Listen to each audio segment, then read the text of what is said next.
बिस्मिल्लाहिर्रहमानिर्रहीम। अस्सलाम वालेकुम। मेरा नाम डॉक्टर साइमा है and I am working as a consultant gynecologist and associate professor at Kulsoom Bai Walika Social Security Hospital, and I am doing my private clinic at Safi Hospital and also working as a non-full-timer faculty of Aga Khan Karimabad Hospital. आज हम जिस topic को discuss करना चाह रहे हैं वो हमें गायनी में मतलब बहुत कॉमनली इनकाउंटर होता है पॉलीसिस्टिक ओवेरियन सिंड्रोम, PCOS के नाम से। लोगों के जहन में PCOS को लेके बहुत सारे मतलब डिफरेंट आइडियाज़ होते हैं। आज हम उस चीज़ को थोड़ा सा क्लियर करेंगे कि what is PCO। Polycystic ovarian syndrome basically एक मेटाबॉलिक सिंड्रोम है और रिप्रोडक्टिव एज में फ़ीमेल्स में मोस्ट कॉमन एंडोक्राइनोलॉजिकल डिसऑर्डर है। ये सिंड्रोम आपको आपकी हर एज में अलग तरीके से इफ़ेक्ट कर सकता है। बीइंग अ गायनेकोलॉजिस्ट मतलब हम लोग अपनी क्लिनिक्स करते हैं, हमें ऑलमोस्ट डेली बेसिस में 4 से 5 पेशेंट्स ऐसे होते हैं जो कि पॉलीसिस्टिक ओवेरियन सिंड्रोम का सामना कर रहे होते हैं। पॉलीसिस्टिक ओवेरियन सिंड्रोम हर एज में अलग तरीके से प्रेजेंट करता है। एज अ गायनेकोलॉजिस्ट मेरे पास जो ज़्यादातर पेशेंट्स आती हैं या जो फीमेल्स आती हैं वो या तो एज ऑफ मेनार्की मतलब जब उनकी प्यूबर्टी की एज होती है जिसमें वो मेंस्ट्रुअल इरेगुलरिटीज़ के साथ आएंगी, उससे थोड़ा लेटर ऑन वेट गेन, चेहरे पे बालों का निकलना, चेहरे पे दानों का निकलना, हर्सूटिज़म या एक्नी, वेट का बढ़ जाना, हमल ठहरने में मसाइल, इनफर्टिलिटी के इश्यूज़ हैं, उसके बाद प्रेगनेंसी कॉम्प्लिकेशंस हैं और लेटर ऑन फिर बच्चेदानी के कैंसर की एक वजह बन सकती है। तो बेसिकली पॉलीसिस्टिक ओवरीज़ को हम लोग ट्रीट कर सकते हैं, it's a treatable cause. Polycystic ovaries में जो मतलब आज हम जिस चीज़ पे डिस्कशन करना चाह रहे हैं कि पॉलीसिस्टिक ओवरीज़ में होता क्या है, उस पॉलीसिस्टिक ओवरीज़ होती क्या है।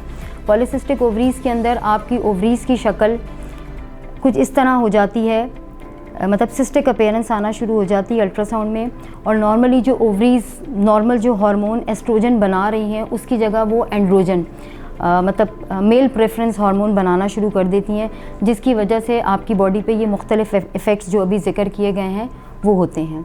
अब पीरियड्स इर्रेगुलर होना की वजह ओवरीज़ का फंक्शन प्रॉपर्ली फंक्शन ना करना, एस्ट्रोजन का प्रॉपर ना बनना, एंड्रोजन्स का ज़्यादा बनना, आपकी बॉडी का एंड्रोजन्स पे रिस्पांस देना जिसकी वजह से एक्नी है, हर्सूटिज़म है, मेंस्ट्रुअल इरेगुलरिटी हो सकती है। वेट गेन, आपकी बॉडी इंसुलिन की तरफ रिस्पांस देना कम कर देगी, इंसुलिन रेजिस्टेंस होना शुरू हो जाएगी।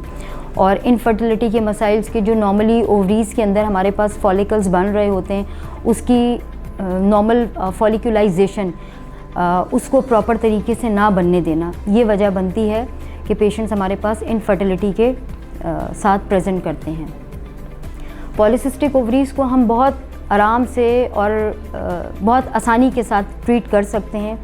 उसके लिए हमें पेशेंट्स को मतलब थोड़ी सी अंडरस्टैंडिंग या पॉलीसिस्टिक ओवरीज़ के बारे में बताना ज़रूरी होता है।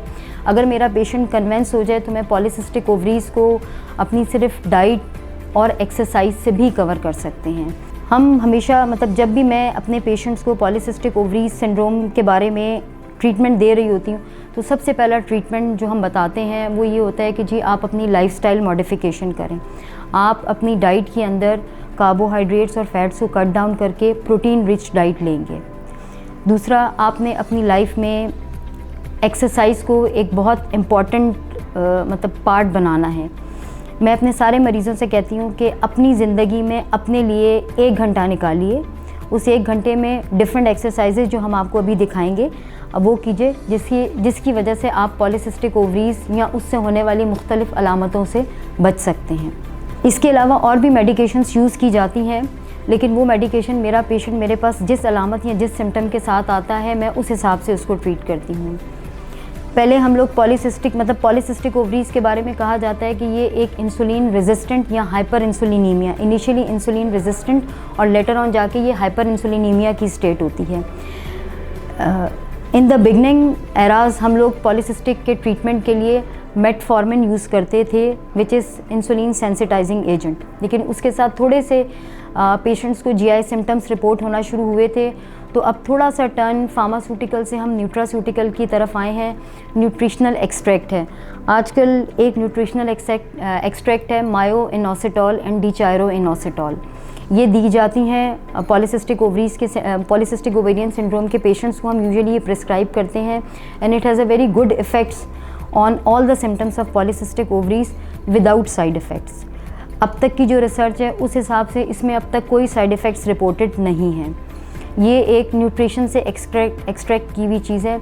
ये बेसिकली पॉलीसिस्टिक ओवरीज के पेशेंट्स में जैसे इंसुलिन रेजिस्टेंट हो रही है, ये आपकी बॉडी को इंसुलिन सेंसिटाइज कर देगा। एज अ सेकंड मैसेंजर ये एक्ट करता है, जो कि आपके ग्लूकोज रिसेप्टर्स पे जाके बॉडी का इफ़ेक्ट या बॉडी की sensitivity towards insulin and glucose बढ़ा देता है। मेरी इस छोटी सी टॉक के बाद हम आपको एक वीडियो शेयर करेंगे, जिसमें आपको डाइट जो कि आपको पॉलीसिस्टिक के पेशेंट्स के लिए फ़ायदेमंद होती है, और कुछ एक्सरसाइजेस, एनिमेटेड एक्सरसाइजेस हैं। और मैं निहायत शुक्रगुज़ार हूँ एडको फार्मास्यूटिकल कंपनी की, एडको लेबॉर्ट्रीज़ की, कि जिन्होंने ये इनिशिएटिव्स लिया और बहुत आम ज़बान और एक अच्छी मूवी की शक्ल में पेशेंट्स तक ये मैसेज पहुँचाया। मेरा आप सबको टेक होम मैसेज ये है कि अल्लाह ताला ने एक ज़िंदगी दी है, सेहत के साथ जिए, और एडको लेबॉर्ट्री ने उसके लिए उसको आपके लिए थोड़ा आसान बना दिया। Thank you.